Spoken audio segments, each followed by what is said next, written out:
Let's make delicious steam drumstick recipe today.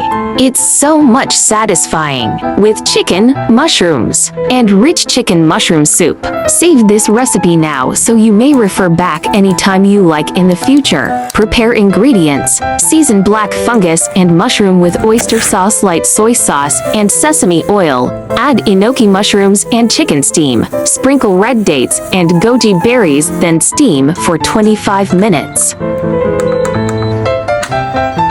Plate it in bowl. The soup looks so appetizing, yummy. Delicious steamed mushroom chicken is done. The chicken is tender, and the soup is rich and delicious, perfect for rice. Hope you like my recipe sharing. I have thousands of recipes in my channel. Follow my channel now so you may refer to the recipes in the future anytime you like. Bye bye.